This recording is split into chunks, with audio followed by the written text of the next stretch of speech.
دو جوان زاده تاجیکستان که شهروندی روسیه را گرفته باید به خدمت حربی می رفتند. روز 22 اکتبر سال 2023 از نقطه جمع‌آوری سربازای کمیسریت حربی شهر مسکو فرار کردند. در این باره روز 26 اکتبر تلگرام کانال شاد خبر داد. بنا به اطلاع شاد، محمد نبی و مقصود روز 22 اکتبر در نقطه جمع‌آوری سربازها در کوچه اوگرشتسکایا در جنوب پایتخت روسیه قرار داشتند و از آنجا آنها را می بایست برای ادای خدمت حتمی حربی به قسم نظامی میفرستادند. ولی تقریبا ساعت 8 شام کارمندان نقطه سربازگیری خبر یافتند که هر دو جوان تاجیک فرار کردند.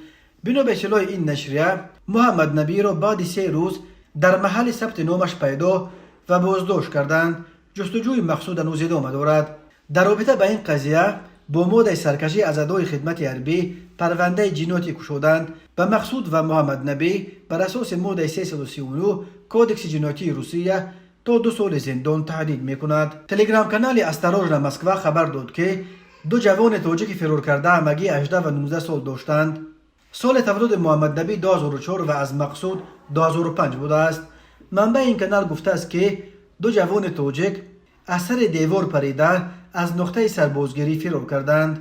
اخیراً برخی از منصبداران بلندپایه و سیاستمداران ملتگرای روس به مثل رئیس کمیته تفتیشات الکساندر بستریک و دپوتات دومای دولتی سرگئی میرونوف تقاضا داشتند که در نوبت اول باید مهاجرانی را که شهروندی روسیه شدند به جنگ ضد اوکراین ببرند تا که آنها به تعبیر بستریکن در عمل صداقت خود را به وطن نوشان نشان بدهند. این در حالی است که ارتش روسیه در اوکراین به کمبود شدید نیرو دچار شده است و مقامات روسیه خیلی وقت باز تلاش دارند تا مهاجران هنوز شهروندی نگرفته را نیز با وعده معاش خوب و آسان گرفتن شهروندی روسیه به جنگ جلب کنند. تا امروز درباره هلاکت 10 زاده تاجیکستان در اوکراین خبرها به دست رسیدند.